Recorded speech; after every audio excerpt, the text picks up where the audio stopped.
Hi, my name is Kaylee Sexton, and for my government project, I had to research a current event.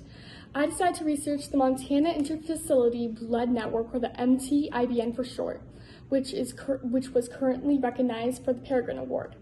What brought me to this topic was Montana is the first state to do this. Living in the state of Montana, which is very rural and large and vast, I get concerned on if I get injured on the other side of the state and I need blood, how am I going to get that if there's an issue? This new project is trying to overcome the challenges that they face with that in providing medical care for critically injured patients. So the MT-IBN, very briefly, is a system that allows for the transfer of blood to patients being transported within Montana. It utilizes intermediary facilities to hand off life-saving blood to transporting personnel on their way to definitive care. It provides rapid care to severely bleeding patients and trauma victims in remote areas. With me, I have Alyssa Johnson, which is the Trauma State Manager for the state of Montana, and she's here to answer a few questions. She recently gave the presentation for the Peregrine Award to over 600 people, and some of that was worldwide, including Spain, Estonia, Korea, and New Zealand. Well, thank you for having me. No problem. So more in depth, what is the MT-IBN?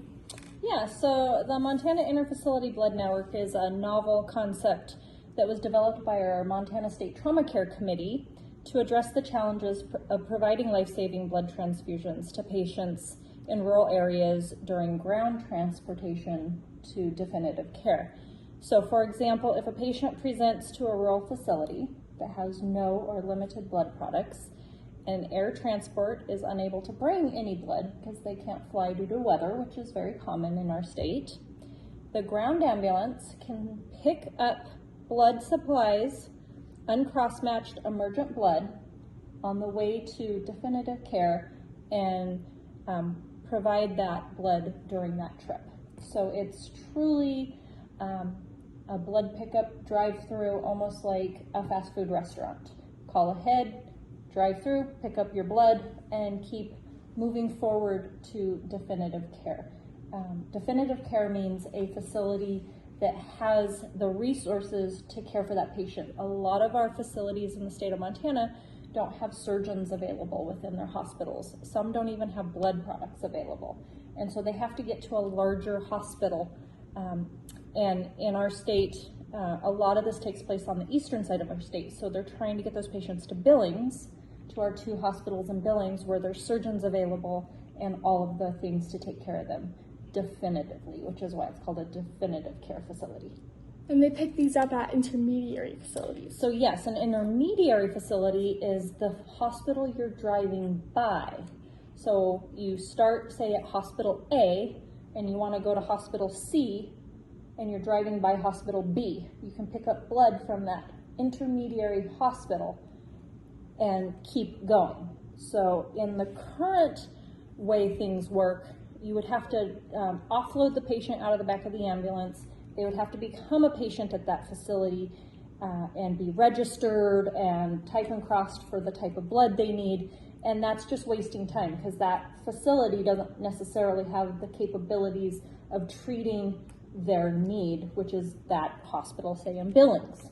So we developed a process that allows you to just pick up blood and keep going without the patient having to become a patient at that facility. A blood grab and go, okay. Yes.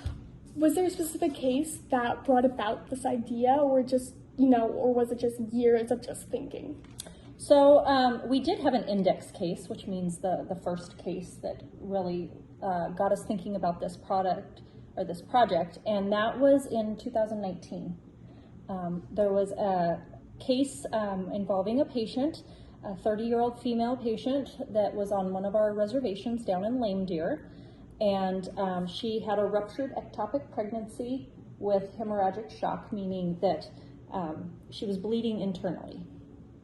And she needed to be ground transported because the air medical couldn't fly due to weather to pick her up. I'm allowed to speak about this case because it was in the newspaper. You can look up this case. It was a very interesting case, and so I'm not breaking any HIPAA violations or confidentiality.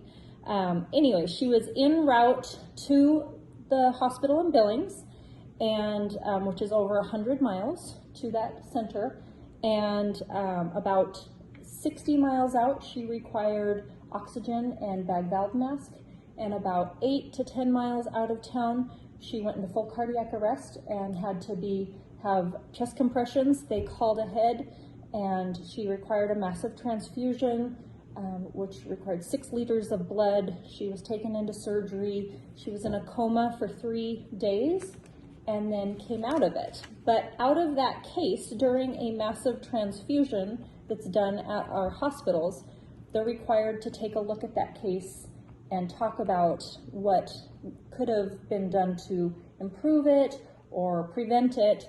And they said, well, she needed blood. She needed blood at the first facility.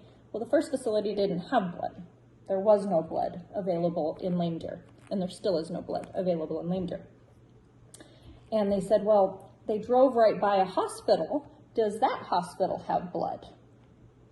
And the question from that came up with, well, we don't know which hospitals do have blood, which hospitals don't have blood, but also, why can't you just pick up blood and give it to the patient? So that was what started this topic.